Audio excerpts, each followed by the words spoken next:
दोस्तों, आज हम एक गंभीर मुद्दे पर चर्चा करने जा रहे हैं। देश में आर्थिक मंदी की आहट 2022। जैसा कि आप देख रहे हैं कि भारतीय अर्थव्यवस्था धीरे धीरे मंदी की चपेट में आती हुई नजर आ रही है। इसका मुख्य कारण है कि जो अमेरिकी डॉलर के मुकाबले भारतीय रुपये का गिरता हुआ स्तर है। भारतीय रुपया अपने इतिहास में पहली बार 80 के करीब पहुंच चुका है। मतलब जो एक अमेरिकी डॉलर लेने के लिए आपको तकरीबन तकरीबन 80 भारतीय रुपया देना पड़ेगा। इसका मतलब ये हुआ कि अगर आप भारत का रुपया कमज़ोर है तो भारत की अर्थव्यवस्था को भी ये कमज़ोर करेगा और इस तरह से भारत जो है आर्थिक मंदी के हालात को देखने जा रहा है।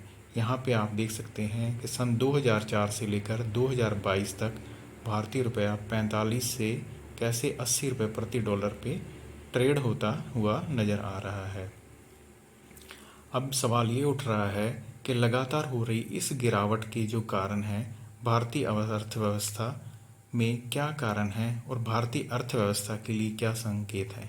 क्या यही आर्थिक संकट की आहट है? इसलिए सबसे पहले हमें ये समझना होगा कि रुपए में जो गिरावट आ रही है इसका मतलब क्या है। डॉलर के मुकाबले रुपए में गिरावट का मतलब है कि भारतीय करेंसी कमज़ोर हो गई है और अब जो है भारत को अपना जो इम्पोर्ट करता है उस पे जो राशि भारत को इम्पोर्ट करने के बदले चुकानी होगी, वो क्योंकि हम डॉलर में भुगतान करते हैं तो उसका हमें खामियाजा ये भुगतना पड़ेगा कि हमें जो है भुगतान ज़्यादा करना पड़ेगा। विदेशी मुद्रा में भुगतान ज़्यादा करना पड़ेगा। इसका मतलब है अपना जो है भारतीय मुद्रा भंडार का खर्चा अधिक हो जाएगा। अब मेन कारण ये है कि जो भारतीय रुपया है ये क्यों गिरता जा रहा है। रुपए के गिरने के कारण कई एक कारण नहीं है, इसके कई कारण हैं। सन 2000 की शुरुआत से ही भारतीय रुपए की कीमत में गिरावट दर्ज की जा रही है और इसी तरह से जब से रशिया और यूक्रेन का फरवरी से युद्ध शुरू हुआ है उससे यह संकट और बढ़ गया है। इसी तरह से रुपए के गिरने के सबसे बड़े कारण है कि जो विदेशी इन्वेस्टर हैं, फॉरेन के जो इन्वेस्टर हैं, वो भारतीय बाज़ार से जो भी अपना इन्वेस्ट किया हुआ पैसा है वो सब वापस ले जा रहे हैं।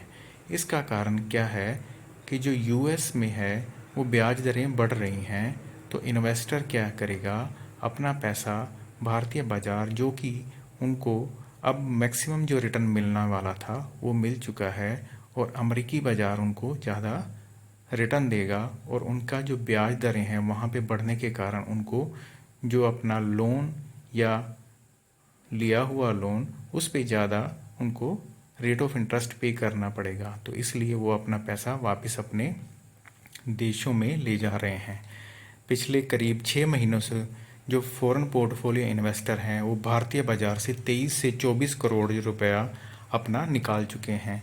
तो इस तरह से इस बात का संकेत है कि वो यही समझ रहे हैं कि भारत में जो इन्वेस्ट करना इस टाइम पे उनके लिए सुरक्षित नहीं है। इसी तरह कच्चे तेल की कीमतों में काफ़ी वृद्धि हो जा चुकी है। जो ब्रेंट क्रूड ऑयल है वो जो है 0.72 बढ़कर 123 रुपये प्रति बैरल पहुंच चुका है।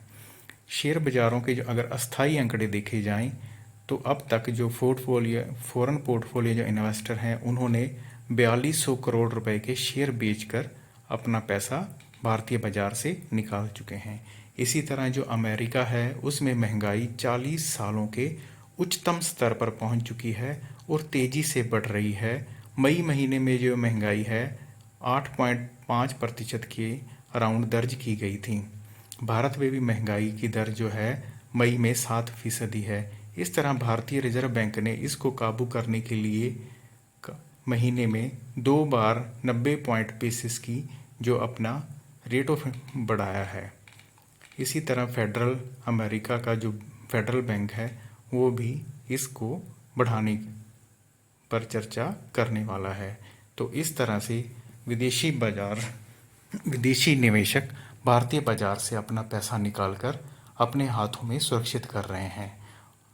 दोस्तों, मैं यह बात आपको डराने के लिए नहीं कह रहा, पर यह साफ ही दिख रहा है कि जहाँ भी जिस कंट्री में इन्वेस्टमेंट आना बंद हो जाएगा वहाँ पे जो है आर्थिक हालात थोड़े से कमज़ोर होते जा रहे हैं और आने वाले समय में ये देखना होगा कि जो भारत की मौजूदा सरकार है वो इस सिचुएशन से अपने आप को कैसे, किन तरीक़ों से जो है इस अर्थव्यवस्था को ऊपर तक ले जाती है। पर सबसे बड़ा चिंता का कारण है कि जो डॉलर है अब के मुकाबले भारतीय रुपया जो है अपना हर रोज़ निचले स्तर को रोज़ाना एक नया कीर्तिमान स्थापित कर रहा है। तो ये आर्थिक मंदी जो है ये भारत के लिए कितना जो है नुकसानदायक होगी ये तो आने वाला समय बताएगा।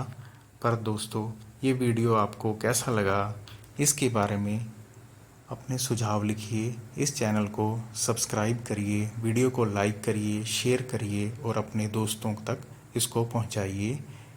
और